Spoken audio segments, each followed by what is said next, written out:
The world's getting worse, and the world is getting worse. Don't get me wrong, I think I've lived for the best 50 years of humanity. 1965 to 2015, the peak of civilization. Everything, for tolerances, for freedoms, for communication, medicine, and now it's going the other way. The last couple of years, just a little blip maybe, right? I'm not saying this just because I'm old, because that does happen. Old people say things, oh, everything was better when I was a kid. Of course it was, you were a kid. Everything's better when you're a kid, right? Being old is the shit bit. Whatever's happening in the world, being old is the... I wake up these days and I go, oh, fuck, I didn't die. Right? Got to do it all again. I'm usually hungover, headache, liver pains. I can't walk for the first 5 minutes because I've got no joints in the knees, right?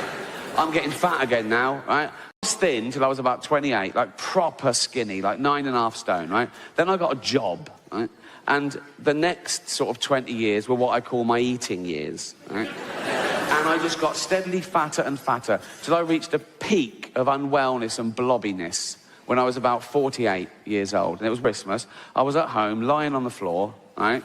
And I was saying to Joe, I'm having a heart attack, right?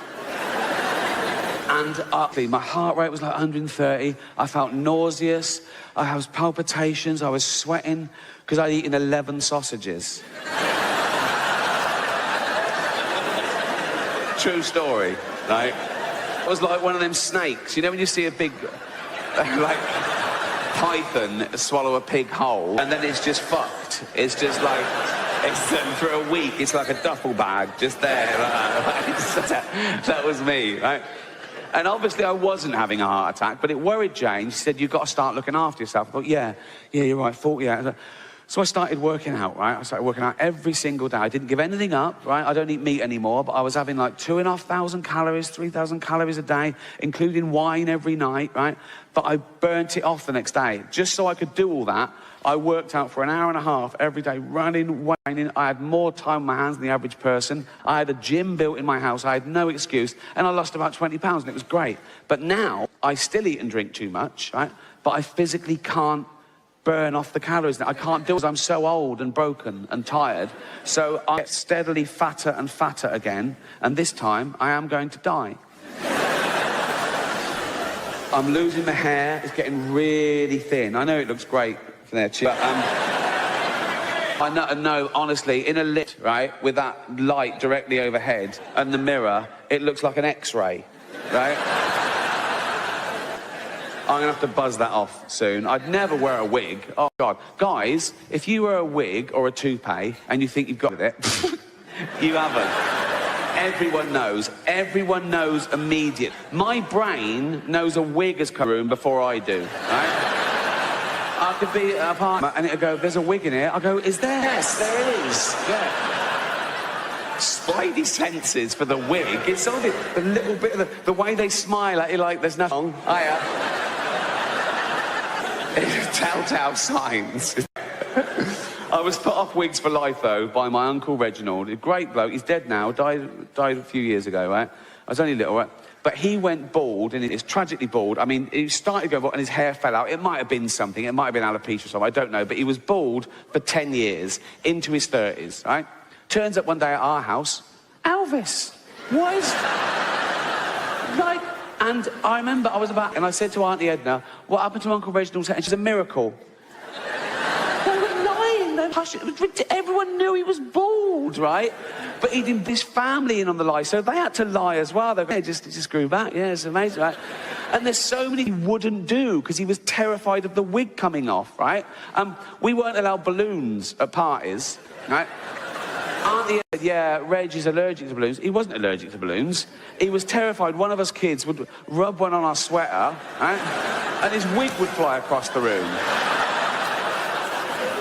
We've got photos of him in the family album, right? And if he's at a wedding or a christening and he's holding a baby, he's always holding it at arm's length. So he can't crack his wig. It must be on his mind all the time, right? It was the only thing he feared, that wig coming off in public, and this ridiculous lie being exposed. He was in the army, he was hard as nails, wasn't scared of anyone or anything, spiders, snakes, roads, wasn't scared of cancer. How's the chemo going, Uncle? Not a problem. We got a photo of him, and the last year, I think, he was 75, yeah, must have been his last year he was alive, right? And it was a hot day, and he was in the garden in his little trunks, right? He was a wizened little man by then, and white chest hair, jet black wig still. Died in it, buried in it. He's buried it now. A little skeleton with jet black hair, right? Like Posh Spice for eternity. But I knew all that was going to happen. I knew I was going to get old and fat and ill and blind and deaf and shit myself and be pounding a fucking bucket, right? Amazing. I'd love to do a book of his quotes. I love books of quotations. I love just reading them for pleasure. I've got a few of these compilations, and one of my heroes is Winston Churchill. And when I read "Give us the tools and we will finish the job," I thought, how inspiring. And when I read "Never in the field of human conflict was so much owed by so many to so few," I thought, how patriotic. And when I read "It is a good thing for an uneducated man to read books of quotations," I thought, you cheeky fat git. People always say to me that Oscar Wilde is the greatest genius that's ever lived. Let's have a look at the evidence, okay? Here's one of his. All women become like their mothers. That is their tragedy.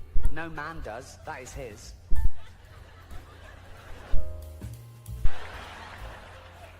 That sounds a bit gay to me. I'll just... Give me another go. Here's another one. I couldn't help it. I can resist everything except temptation. That sounds gay as well. I want to start that with an ooh. I want to go, oh, help it. Do you know what I mean?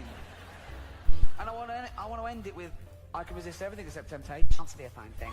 You know, and when he went through customs in New York all those years ago, and the customs officer, just doing his job, said, have you anything to declare? Oscar Wilde famously said, nothing but my genius. Wasn't witty. I bet he planned that. I bet the first time we went through customs in a foreign country, it was all yes sir, no sir. Anything to declare? No. Thanks, on you go. Oh, I just thought of something fucking brilliant to say. Oh, I'm always doing that. Excuse me, can I go back to... No? Oh, you had to wait weeks in those days. Back to England, just think, right, they say that again, anything to declare? Nothing but a genius, I'll be in a vocations, right. He gets there again, weeks later, finds the same bloke, goes up to him, bloke goes, on you go, didn't even fucking ask me that time. Excuse me, I didn't ask me for anything. Random. Fucking random. Right? Back on the boat, 3 weeks later, gets there this time, it's the same bloke. This time he's starting looking shifty, so he gets picked out like that, right? Bloke goes, right? Did you buy him? That's not the question. Say have you anything to declare? Okay, have you anything to declare? Nothing but my genius. Who's the butt plugs? They're mine.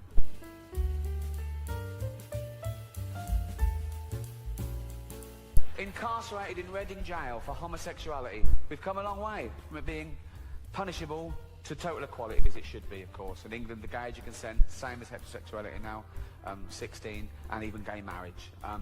Although, ironically, the one place that was really ahead of the game fell behind a little at the last election, California.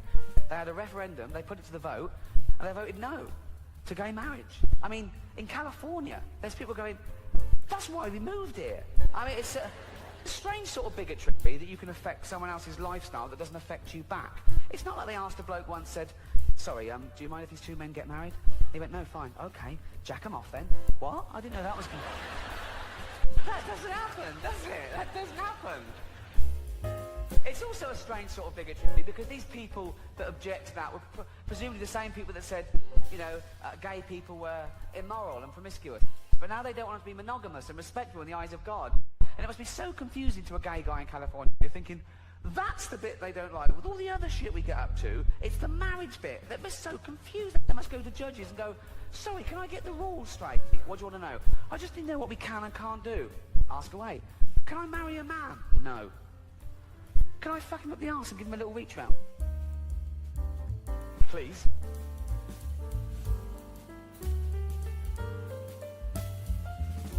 Can't marry him. But in the little...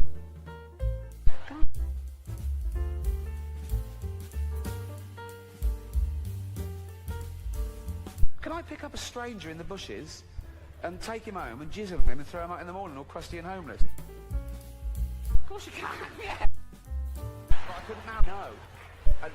No, and don't ask again. Could I line up 15 men? I'm just riffing here. Could I line up 15 men and just jack them up? For a laugh. If you want, yeah. Yeah. It would be difficult, wouldn't it? Jacking off 15 men at once. It would be like plate spinning. Wouldn't it? No. Because you could only do 2 at once, really. So you'd have these 2 ready to blow, but then they'd be losing it, and you'd go...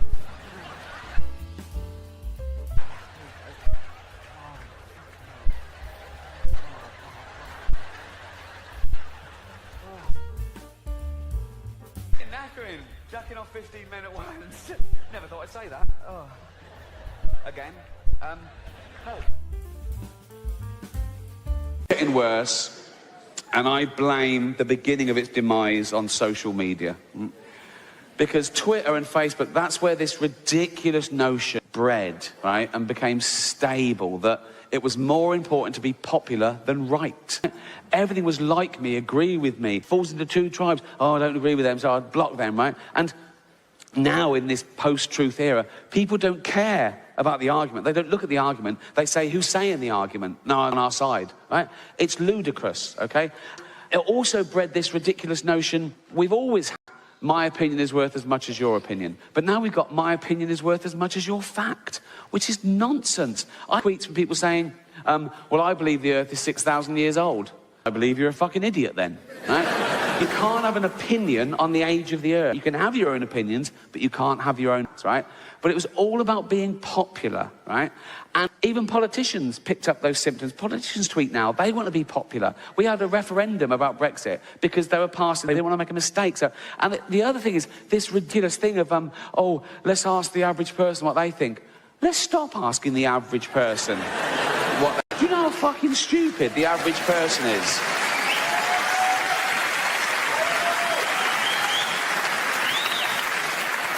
We still sell bottles of bleach with big labels that say, do not drink, right? Let's take those labels off, right?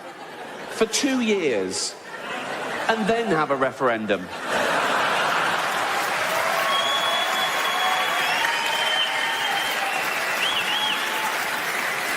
But not just politicians, even real news. The news on TV says things like, well, tweet us your news. No, don't let them tweet you the news.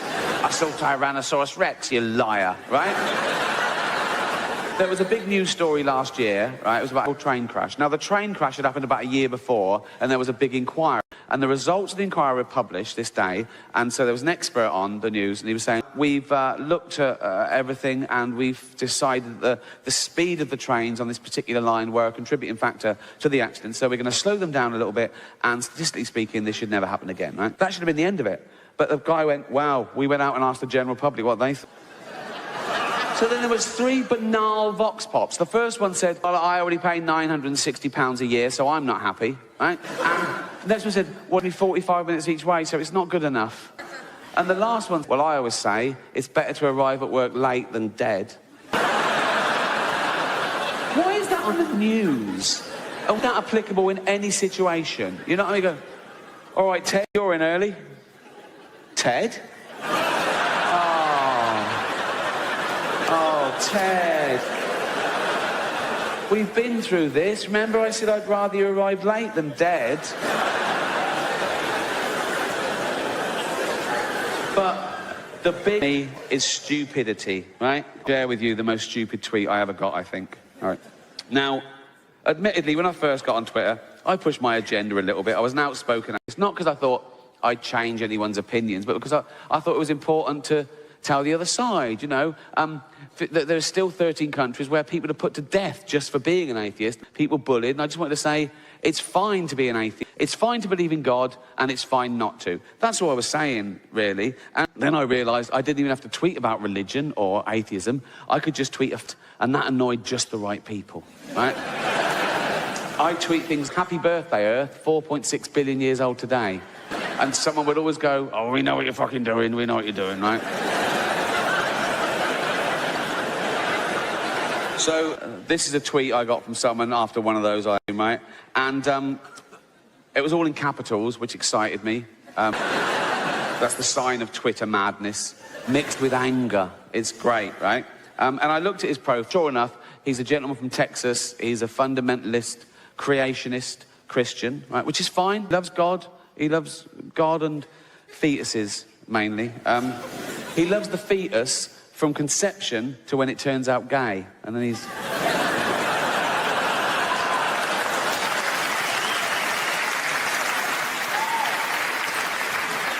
So, remember, it's all in capitals. He's shouting at me, right? Best tweet ever, right? Your science, my science, right? Science, by the way, is spelled S-C-I-E-T-S. Already good, isn't it? I mean, he's obviously heard the word. He took a guess. Never seen it written down, because it's not in the Bible. So, your science won't help. Well, it will. It's helping him beam this little message up to a satellite and down to me. Your science won't help when Satan... Of course he believes in Satan.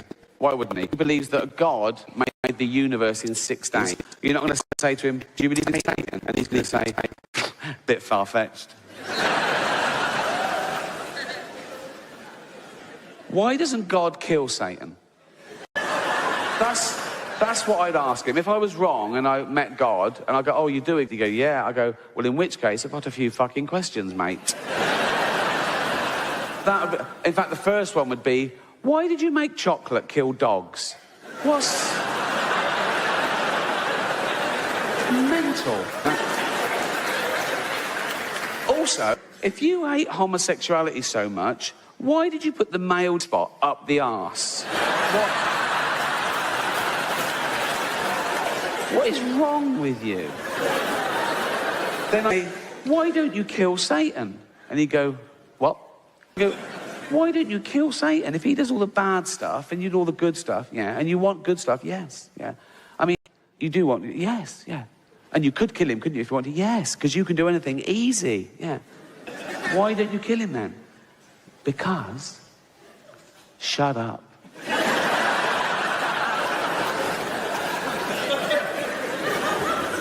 Your science won't help you when Satan is raping your British ass.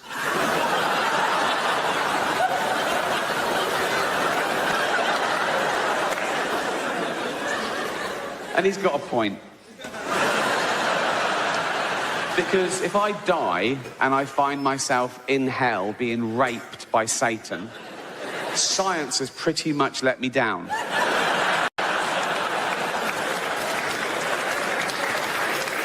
But it's this last line that he just throws away. This line that he signs off with makes the best tweet I've ever received.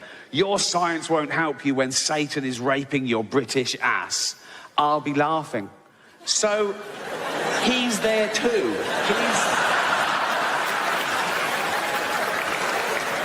So he's a fundamentalist who's lived his life by the Old and New Testament. He dies, he wakes up in hell, right? Which is off the charts on the scale of emotional trauma for a Christian. You want to go, oh my God, I'm in hell. Oh my God, why have you forsaken me? I'm in hell, it's the worst place. No, it's for eternity. I'm going to be tortured. He sees me getting raped, goes, he's suddenly over it, is he? Days suddenly got a little bit brighter, right? And like he's not next, right? So he's getting raped, right, by the devil, right? And he's just there, you fucking atheist scum, right? Yeah, whatever, right? Because I mean, I assume it happens all, it's like an eternity, so yeah, whatever, go on your phone. I might say, watch your hooves on my testicles, And he'll go, why are they so distended? And I go, oh, like you're Brad Pitt. You know what I mean? Sorry, are we talking already? Can we... Like, you fucking atheist. He's probably bored and fucking atheist every fucking day, right?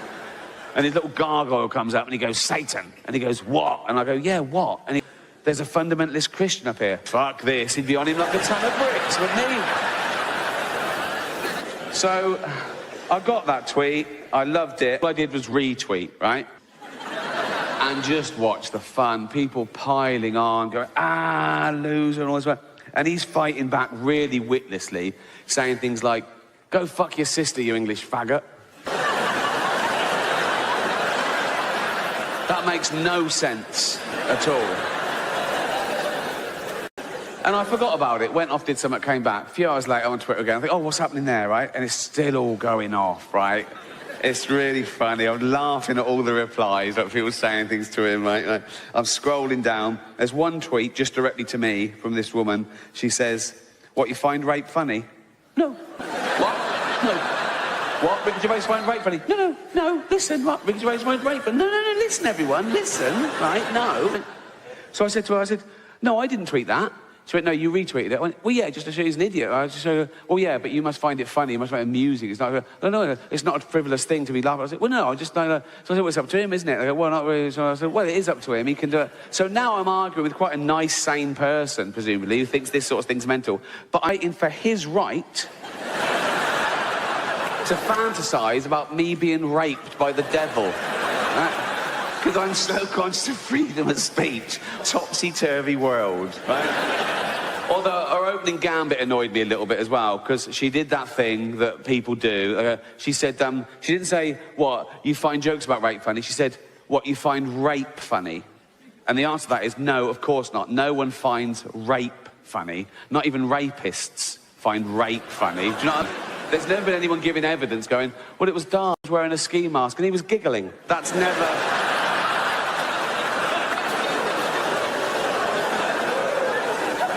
So I sent back, do you mean jokes about rape? She said, yes.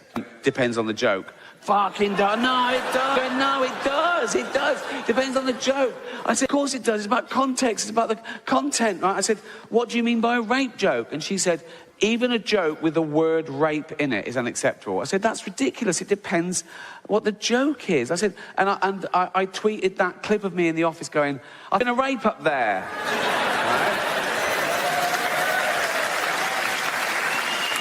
And everyone gets that because of the context. And the target is a middle-aged man who's so narcissistic, he'll say the most horrendous thing to get attention to win a silly game. So you have to understand the joke and where it's going and where it comes from. And I said, some jokes don't punch up or down. They don't punch anywhere. They can just be a little pun, a silly play on words that don't really mean anything, right? And the example I gave was a joke that went around when I was a kid. Even adults told it, right? I tell you, it was a woman goes running into a police station. She says, help, help, I've been raped.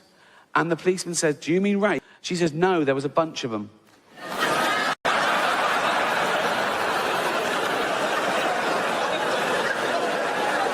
That is a rape joke, right? So, and I even said to her, I said, no, I agree in most, yeah, real rape jokes where they're fucking horrible and the victim is the target. They're disgusting. I'd never tell those. But it depends on the joke, not the word or the subject, right? And I think I calmed it down. I said, and they agreed, yeah, some jokes are worse than others, right? And she ended it with saying, well, okay, I see your point, but still, I will laugh at a joke with the word rape in it when I know that no one in the audience has been raped, right? I should have left it. I went back, what a weird door policy.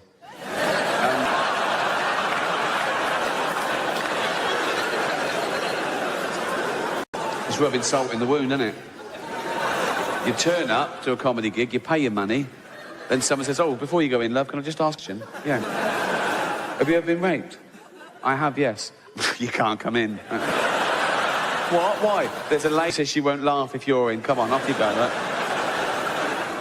But again, that's what the world is. People take everything personally. I think the world revolves around them, right? Particularly on that, right? I don't know. I'm not tweeting anyone. I'm just tweeting, okay? I don't know who's following me. I've got 12 million followers. I don't know who's following me. They can be following me without me knowing, right? Choose to read my tweet and then take that personally. That's like going into a town square in a big notice board and there's a notice, guitar lessons, and you... But I don't fucking want guitar lessons!